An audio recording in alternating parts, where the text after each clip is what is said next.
it's come to our attention that the Allied forces, all around the world, in active service, fighting for their country, even though they're in danger and they're missing their loved ones, they all have one thing in common. The love of one man, the respect of one fellow soldier. He's a civilian, but he's one of them. He is, to some, just a little bald-headed fool. Karl Pilkington. Karl, what do you think? What do you think of this? It's an honour, isn't it, to do this? Yeah, it's all right, yeah. Brilliant. Okay, there's people out there, Karl, they're fighting in Afghanistan, Iraq, all over the globe. They're in a dark building. They're not breaking radio silence. Morale, often low. There's one man they can turn to cheer them up. Come on, they want some words of encouragement, some words of wisdom. Something to keep them going. A message to the troops. Come on. Go, Karl. What is it? You're like their Winston Churchill.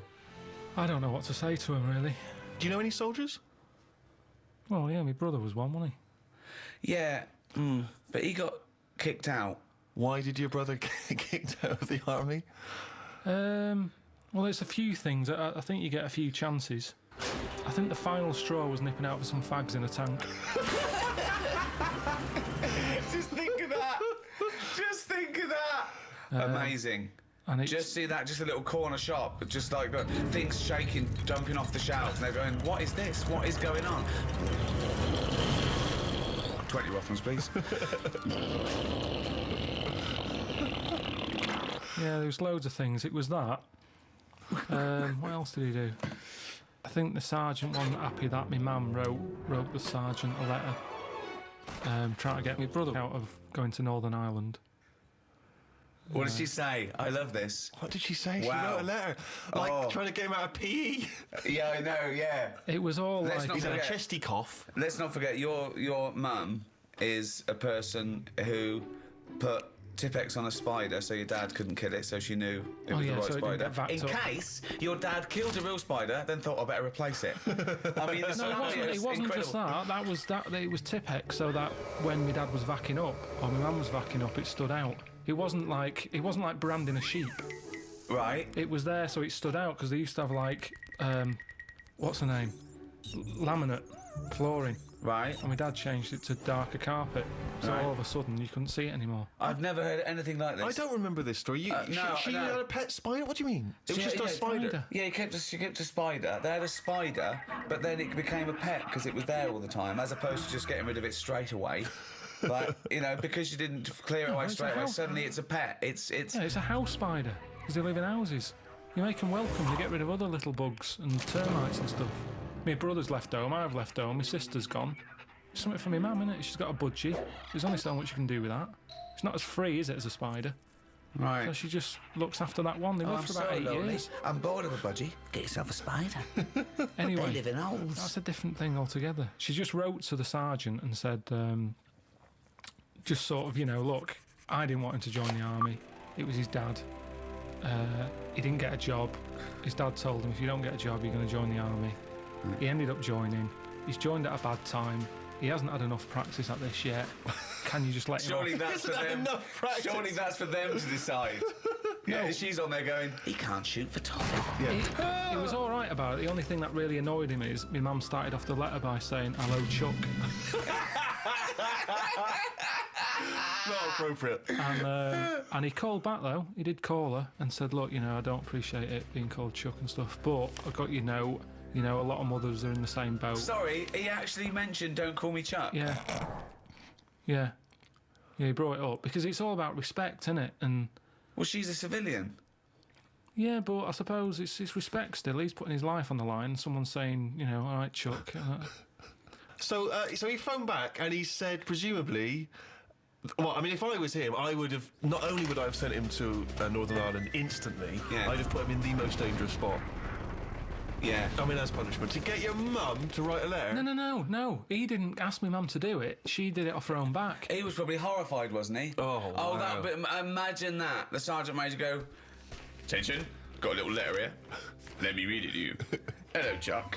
Just reads it out. And he goes, Pilkington, come here, you horrible little man. Imagine him reading out in front of the troops. I remember sort of looking up to him thinking, oh, he's in the army, I want to do that. He used to come home quite a lot, but he used to do my dad's head in because he'd turn up with like a wagon with like a load of his mates in it, just turning up on sort of, you know, we didn't have any notice. Just turn up and he'd bring them all in. Come on, he'd be drinking my dad's whiskey, it'd kick off, my dad saying, get out. Mind the spider. And, Don't tread on the spider. yeah, he used to just turn up with like half of F Troop and they'd just take over the house. And my dad used to be on night, so he'd hear all this going on, come down and go, what's going on, get out. He's going, oh, we've come on, get out. So it'd sort of kick off a bit, I'd see him for a few minutes and then he'd drive off again on the truck. Not a model soldier then? Well, what's a model soldier? I don't know. I mean, I always thought it was good when I was younger and, you know, he joined, I was like, oh, I'm going to do that when I get older. And my dad always said, you won't be able to cut it. He said, you can't do it. Oh. And I said, no, I can. Look how good, because I used to make my bed really neat.